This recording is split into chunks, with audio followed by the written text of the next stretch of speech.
Okay. I'm just going to refer to this, and you might want to look at this video and look at it every day for the rest of your life. When you're using functions to model things in the real world, which is what you generally use them for, especially in the curricula that most of you are moving toward. Okay, we have 4 general forms here. There are more, but these 4 are kind of the most basic ones, and the logarithmic form we'll deal with as soon as we have our feet in the ground a little better with logarithms, but we're in pretty good shape there too. Okay, so general forms. You got the y equals at squared plus bt plus c. Also the y equals a times x minus h squared plus k forms. Okay, what kind of functions are these?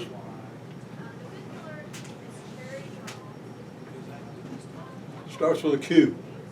Quadratic. Yeah. Okay. Quadratic function.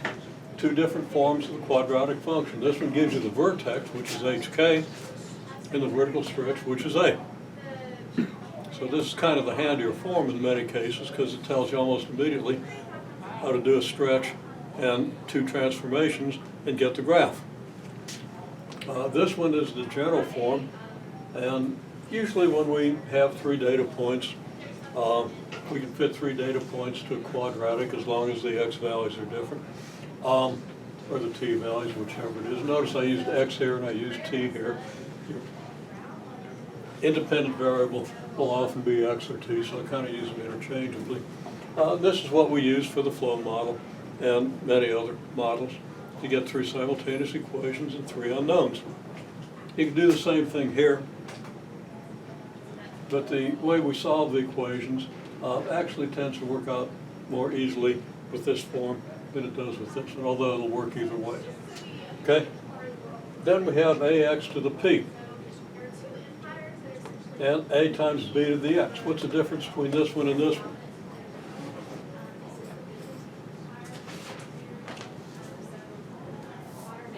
Anybody want to tell me the essential difference between this and this?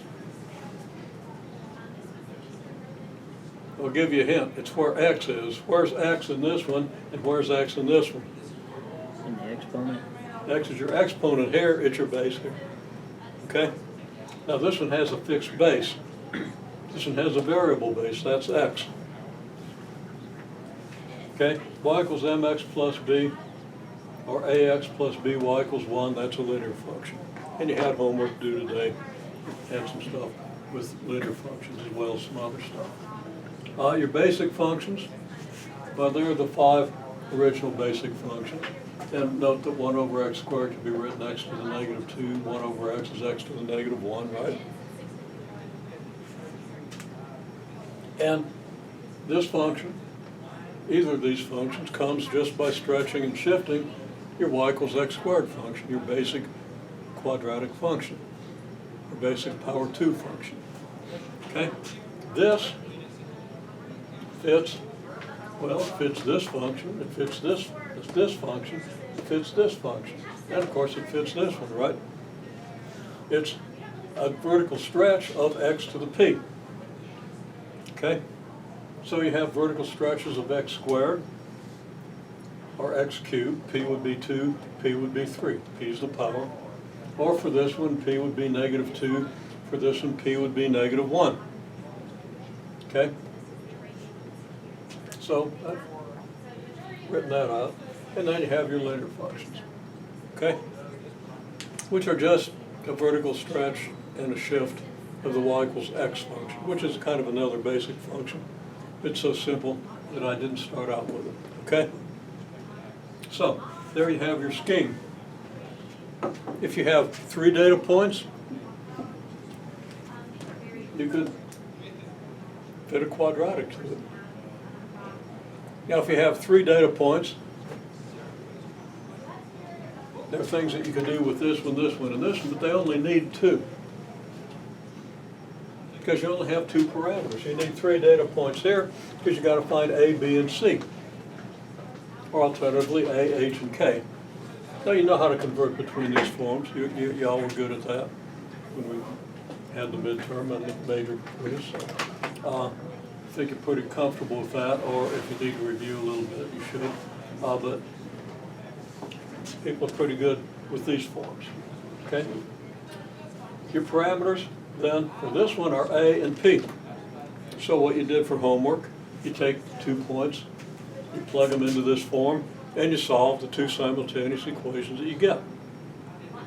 And you do that, the way I recommend is you divide one equation by the other, which makes the A go away. Okay?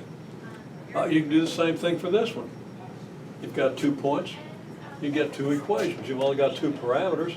Here it's A and P, here it's A and B. They give you 2 unknowns in your 2 simultaneous equations, and you solve them. And you start this one the same way you start this one, just by dividing one equation by the other, so that the A divides out. Okay? Now, here, again, this form or this form, you got 2 parameters. You can plug the 2 points into this form or into this form and find your values of A and B, or M and B. Of course, there's other ways of getting this one, which is the slope equals slope thing. Okay, and I want you to do that also, but I'm talking about what you can do with 2 data points, okay? Or 3. Now, if you have 3 data points, you can plug 2 of them into this model, and then see if the 3rd point works. Once you get the model, you write it down and see if the 3rd point fits the model, okay? Now, if you have 3 points, it'll always fit this one. If you have 4 points, you could plug 3 of them in here and see if the 4th point fits the model. And we're going to do a little bit of that. So, there's what we have, okay? That's the scheme. You have to know what these forms are. You have to understand them as stretches and shifts. I mean, these are only stretches. This has some shifts. And you have to be able to do what we do here. You have to be able to solve the equations. Okay? That's a big deal. You're going to see it on the exam. You got to know it. Okay? Okay. So, we're going to move on.